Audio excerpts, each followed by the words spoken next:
الحمد للہ رب العالمین والصلاة والسلام علی سید الانبیاء والمرسلین وعلی آلہ واصحابہ اجمعین۔ سلسلہ معلومات اسلام کے معزز سامعین، قربانی کا جانور کیسا ہونا چاہیے، اس متعلق کچھ ضروری معلومات آپ کی خدمت میں عرض کی جاتی ہیں۔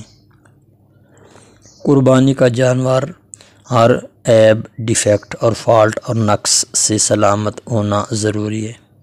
اگر معمولی عیب ہوا، قربانی جائز تو ہے لیکن مکروہ ہوگی، ثواب میں کمی آ جائے گی۔ پیدائشی سینگ نہ ہوں، ایسے جانور کی قربانی جائز ہے۔ جڑ تک سینگ ٹوٹا ہوا ہو، اس کی ناجائز۔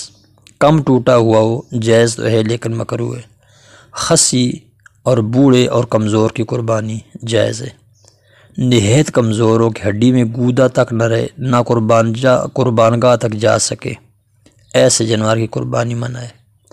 بہت زیادہ بیمار ہو کہ اس کی بیماری واضح ہو، یا بہت زیادہ کانا ہو، ان دونوں کی منع ہے۔ بہت زیادہ لنگڑا ہو، اس کی بھی منع ہے۔ حدیث پاک میں سرکار صلی اللہ علیہ وسلم نے فرمایا: العرجاء البین ولوعا والعورا البین عورها والمریضہ البین مرضها والعجفاء التي لا تنقى، او کما قال صلی اللہ علیہ وسلم۔ ایسا لنگڑا جس کا لنگڑا پن واضح اور صاف صاف ہو، ایسا کانا جس میں کانا پن بالکل واضح اور صاف صاف ہو، ایسا بیمار جس کی بیماری بالکل واضح اور صاف صاف ہو، ایسا پتلا کمزور جس کی ہڈیوں میں مین گودا تک نہ ہو، ایسی قربانی سرکار نے منع فرمائی۔ اور جس کا جڑ سینگ تک ٹوٹا ہوا ہو، اس کے بارے میں سرکار نے فرمایا: بِعَدَبِ الْقَرْنِ وَالْأُذُونِ، ایسا جانور بھی منع ہے۔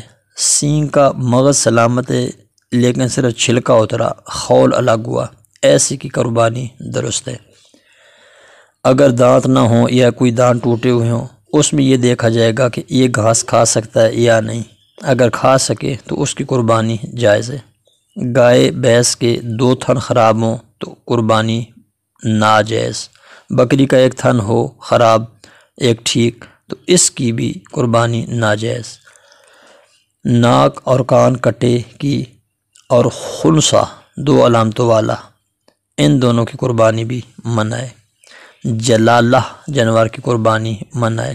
یہ وہ جانور ہے جو گندگی کھاتا ہے، اس کی گوشت میں بدبو پیدا ہو جاتی ہے۔ ہاں، اگر اسے کچھ دن بھوکا رکھ کر صاف اشیاء کھلانے کی عادت ڈال دی جائے، اس صورت میں جائز ہوگی۔ جس دمبے کی اون کٹ جائے یا جس اونٹ کی جت علیحدہ کر دی جائے، اس کی قربانی درست ہے۔ پاؤں کٹے کی منع ہے، بھینگے کی درست ہے۔ پیدائشی طور پر بے کان ہو، اس کی منع ہے۔ دم زیادہ کٹی ہوئی ہو تو منع ہے۔ تھوڑی سی ہو، تہائی یعنی تیسرا حصہ، اس صورت میں جائز ہے۔ جلالہ جانور کے بارے میں نبی اکرم صلی اللہ تعالیٰ علیہ وسلم کی حدیث مبارکہ ہے: نہى النبی صلی اللہ علیہ وسلم عن اکل الجلالۃ والبانیہ، سرکار نے جلالہ جانور کا کھانا اور اس کا دودھ پینا منع فرمایا ہے۔ عضو تناسل کٹا ہوا ہو، ایسے جانور کی قربانی درست ہے۔ پاگل اگر چرتا ہو، اس جانور کی قربانی صحیح ہے، نہ چرے تو نہیں۔